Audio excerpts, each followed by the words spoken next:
আচ্ছা তুমি বলছো তোমার কাছে আত্মসমর্পণ করতে বলছো, যে তোমার কাছে আত্মসমর্পণ করতে গেলে তার টার্মস অ্যান্ড কন্ডিশন কি, মানে একদম কি হতে হবে?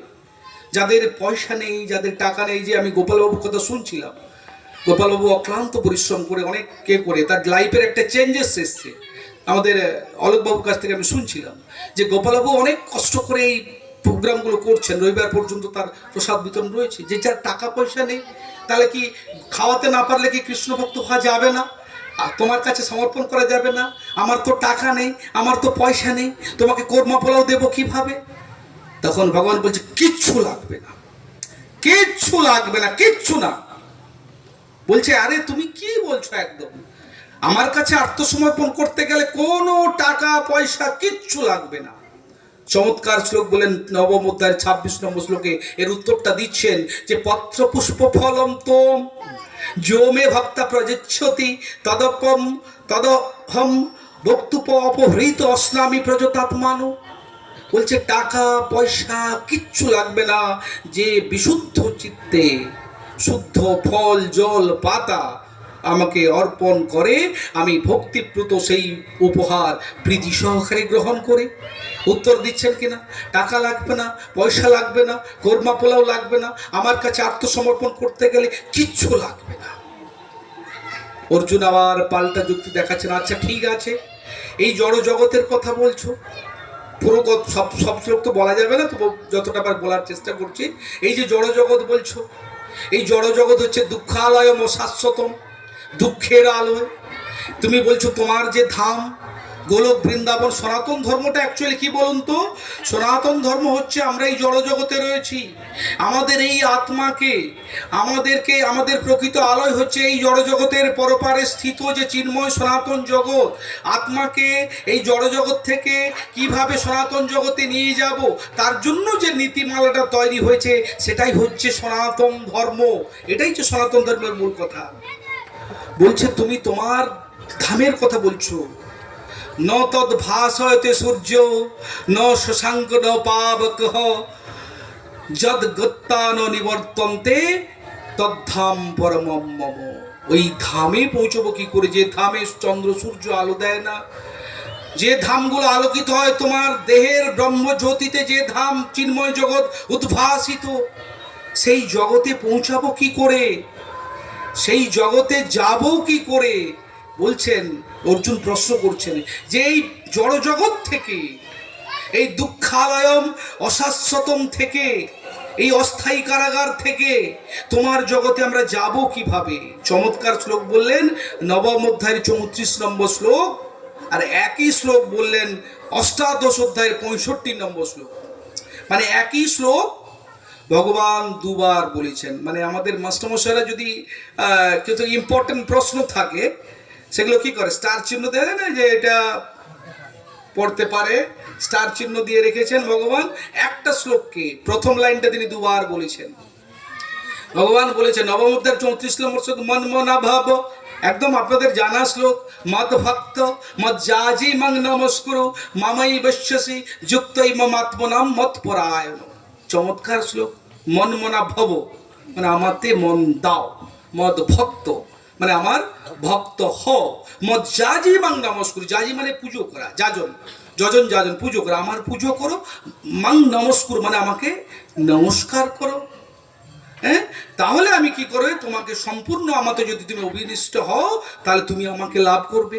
উত্তর দিচ্ছেন অর্জুনের উত্তর দিচ্ছেন, চমৎকার শ্লোক, যে তুমি আমাকে অভিনিষ্ট হও। অর্জুন বলছেন যে বর্তমান যুগের মানুষ তো প্রচুর ব্যস্ত, ভাই আমার চাকরি আছে, আমার ব্যবসা আছে, বাড়ির কাজকর্ম রয়েছে, বিকেলবেলা একটু তাস খেলতে হবে, তার জন্য একটু সময় দরকার, বহু কাজ রয়েছে, সকল কাজে পাই যে সময়, প্রভু তোমার ডাকিবারে সময় নেই। এই ব্যস্ততার যুগে, এই দৌড়ের যুগে প্রভু তোমাকে ডাকবো কিভাবে, আমার কাছে তো সময় নেই অত। এই যে ভক্তরা বলছেন আমার কাছে সময় নেই প্রভু, যে সকল কাজে পাই যে সময়, প্রভু তোমারে ডাকিবারে সময় নাই। ভগবান উত্তর দিচ্ছে তেষাম সতত যুক্তানাম, দশম অধ্যায় বিভূতি যোগ 10 নম্বর শ্লোকে ভগবান বলছে তেষাম সতত যুক্তানাম ভজতাম প্রীতিপূর্বকম দদামি বুদ্ধি যোগম তজ্জেন মাম পর্যান্তিতে। ভগবান বলছেন যারা ভক্তিযুক্ত হয়ে প্রীতিপূর্বক আমার সেবায় নিত্য যুক্ত থাকে, মানে আমার সাথে একটু কানেক্ট রাখে, নিত্য যুক্ত থাকে, আমি তাদের শুদ্ধ বুদ্ধিযোগ প্রদান করি, বুদ্ধিযোগ প্রদান করি। জয় শ্রী গুরু নিতাই গৌর প্রেমানন্দে। অ্যাকচুয়ালি আমি বুঝতে পারছি না প্রভু, আপনারা তো কেউ কথা বলছেন না, গানের স্টাফ নেই, মাঝে মাঝে যে একটু আধটু গান হবে, আর আমি অত ভালো গান টান গাই না, এমনি আপনাদের মতো সাধারণ ভক্ত, অ্যাকচুয়ালি একটু আধটু বই পড়ি আর আপনাদের সাথে একটু শেয়ার করে নেওয়া, একটু ভাগ করে নেওয়া, কোনো গুরুদেব ভক্ত একদম না, একদম সাধারণ ভক্ত, একটু বই টই পড়ি, গীতা পাঠ করি, আপনাদেরকে বলছি আপনারাও পড়ুন, আপনারা জানুন সাংসারিক জীবনে আপনারা সুখী হতে চাইছেন, কিভাবে হওয়া যায় ভগবান কিন্তু ব্যাখ্যা দিয়েছেন যে তেষাম সতত যুক্ত না। ভাই আমার সাথে একটু কানেক্ট হও, কাজে তো ব্যস্ত থাকো, আমি বুঝতে পারছি। মহাপ্রভু কি বলেছেন, হাতে কাম মুখে নাম, কাজ করো, কাজের মধ্যে যুক্ত থাকো, কোনো অসুবিধা নাই, শুধু আমার সাথে একটু কানেক্ট হও, একটু যুক্ত হও। এখন বুদ্ধিযোগ মানে কি?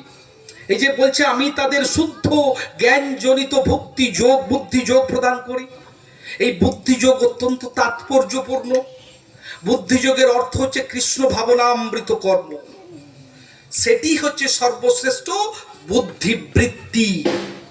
বুদ্ধির অর্থ হচ্ছে অতীন্দ্রিয় বোধ শক্তি, আর যোগের অর্থ হচ্ছে অতীন্দ্রিয় কার্যকলাপ। এই যে বুদ্ধিযোগটা একটু ব্যাখ্যা করছি, যখন কেউ তার প্রকৃত আলোয় ভগবত ধামে ফিরে যেতে চায়, সেই উদ্দেশ্য যদি কৃষ্ণ ভাবনাময় কর্ম করে, কৃষ্ণের সাথে যুক্ত হন, তাহলে তিনি তাকে বুদ্ধিযোগ প্রদান করেন। এখন ব্যাপারটা হচ্ছে বাস্তবে একটু দেখা যাক, যে কানেক্ট হতে বলছেন, ভগবান বলছেন আমার সাথে কানেক্ট হও। এখন কানেক্ট তো করতেই হবে, কানেক্ট না হলে কি হবে? এই যে আমি মাইকে কথা বলছি, শোনা যাচ্ছে, মাইকে কয়েকটা কানেকশন দিয়েছেন, তাহলে মাইকে কানেকশন দিয়েছেন বলে কথা বলছি, লাইটটা জ্বলছে, ইলেকট্রিকের কানেকশন এসছে, মানে অ্যাকচুয়ালি একটা পরমাণু, ইলেকট্রন, প্রোটন, নিউট্রন, অ্যাকচুয়ালি বিজ্ঞানসম্মতভাবে একটু বলার চেষ্টা করি। এই যে কারেন্টটা কেন জ্বলছে, এটা প্রশ্ন যদি করেন যে এই টিউবটা কেন জ্বলছে, না পরমাণুর মধ্যে ইলেকট্রন, প্রোটন, নিউট্রন থাকে, পরমাণুর মধ্যে থেকে যখন ইলেকট্রনটাকে বিচ্ছিন্ন করা হয়, ইলেকট্রন সবসময় চেষ্টা করে তার উৎসে ফিরে যেতে চায়, সে যেখান থেকে বেরিয়েছে সেখানেই ফিরে যেতে চায়, এবং এর ফলে একটা ইলেকট্রিসিটি চালু হয়, আর যার ফলতে কাজে লাগিয়ে যত ইলেকট্রিসিটি যন্ত্র রয়েছে তার বেসিসে কিন্তু সমস্ত আলো জ্বলে, মাইকও চলে। তার মানে কানেকশন দিতে হবে। প্রথমে তাহলে ভগবান কি বললেন, যে প্রপদ্যন্তে, তাহলে প্রথম কথাটা কি বললাম, প্রপদ্যন্তে মানে স্যারেন্ডার হও। দ্বিতীয় কথা কি বললাম, যে ভাই টাকা পয়সা যদি না থাকে, তুমি যদি কিছু করতে না পারো, শুধু পত্র পুষ্প ফলম তো, জল ফল একটু পাতা দিলেই হবে, একদম মানে তিনি বলছেন কিচ্ছু লাগবে না, ভক্তদের একদম পরিষ্কারভাবে বলে দিলেন। 3 নম্বর কি বললেন, তেষাম সতত যুক্ত না, আমার সাথে একটু কানেক্ট হও। এখন প্রথমে আলোচনা করছিলাম কৃষ্ণকে আজকে সঙ্গে নিয়ে বাড়ি ফিরবো, যদি এই 3টে না করি, যুক্তি দিয়ে বলুন, যদি আমি প্রবদ্ধন্তে স্যারেন্ডারও করলাম না, আমি কি করলাম, জল তল ফুল তুলসী দেওয়ার সময়ও নেই, তুলসী তলায় জল দেওয়ার সময় আমার নেই, তুলসী মাতাকে জল দেওয়ার সময় আমার নেই, আমি অত সময় পাই না। তারপরে কি বললেন না, একটু আমার সাথে কানেক্ট হও, বলছে তাতেও আমার সময় নেই। ভগবান বলছে তাতেও কোনো ক্ষতি নেই, একদম সহজ কথাটা বলছে, কোনো প্রবলেম নেই। তাহলে কি করতে হবে, যদি যুক্ত না থাকি, প্রশ্ন যদি এত কথা বললাম, যদি যুক্ত না থাকি, যদি ফল জল তুলসী না দিই, তাহলে কি হবে, তাহলে কি আমরা হেরে যাব, আজকে হেরে যাব? তাহলে কৃষ্ণকে আজকে সাথে নিতে বসছিলাম, শুরুতে বলছিলাম যে কৃষ্ণকে সাথে নিয়ে বাড়ি ফিরবো, তাহলে কি করব?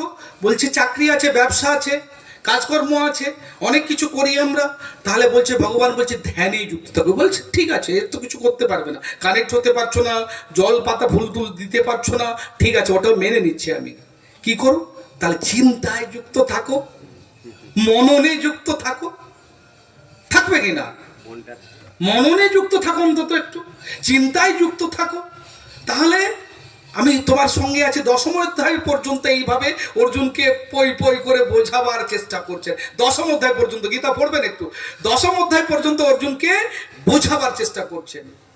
কিন্তু অর্জুন তখনও পর্যন্ত বাগে আসেনি, মানে অর্জুনকে তখনও পর্যন্ত কৃষ্ণের বাগে আসেনি। মানে আমরা কি বলি, আমরা যারা মাস্টারমশাইরা অনেকে আছে, যদি কোনো অবাধ্য ছাত্র থাকে, বারবার তাকে বোঝানো হয়, তারপরে যদি কথা না শোনো বলে একটু শাসন করা দরকার, বেটাকে একটু দু চার ঘা দিলে বা একটু শাসন করলে তবে বেটা কথা শুনবে। অর্জুনকে বললেন অর্জুনকে একটু ভয় দেখানো দরকার। যখন দশম অধ্যায় পর্যন্ত কৃষ্ণকে বাগে আনা যাচ্ছে না, গীতার পরে আলোচনা করছি, একদম আমি কোনো গল্প বলছি না, কিন্তু দশম অধ্যায় পর্যন্ত কৃষ্ণকে বাগে মানে অর্জুনকে বাগে আনা যায় না বলছে অর্জুন, তখন কৃষ্ণ বলছে একটু ভয় দেখানো দরকার। তখন ওই যে বলছিলাম, যেটা দিয়ে শুরু করেছিলাম, তোমাকে দিব্য চক্ষু প্রদান করলাম, তুমি দেখে নাও হয়ে আমায়, আমি কে তুমি দেখে নাও। অর্জুনকে তখন দিব্য চক্ষু দেওয়া হয়েছে। অর্জুন দেখে বলছেন যে হে বিশ্বেশ্বর, হে বিশ্বরূপ, তোমার সর্বত্র ব্যাপ্ত অনন্ত রূপে অনেক বাহু, অনেক নেত্র, অনেক মুখ উদর দেখছি। আমি তোমার আদি অন্ত মধ্য কিছুই দেখতে পাচ্ছি না প্রভু, আমি কিচ্ছু দেখতে পাচ্ছি না। তুমি একক হয়ে ভূলোক দুলোক গোলক মধ্যবর্তী অন্তরিক্ষ তুমি 10 দিক পরিব্যাপ্ত করে আছো প্রভু।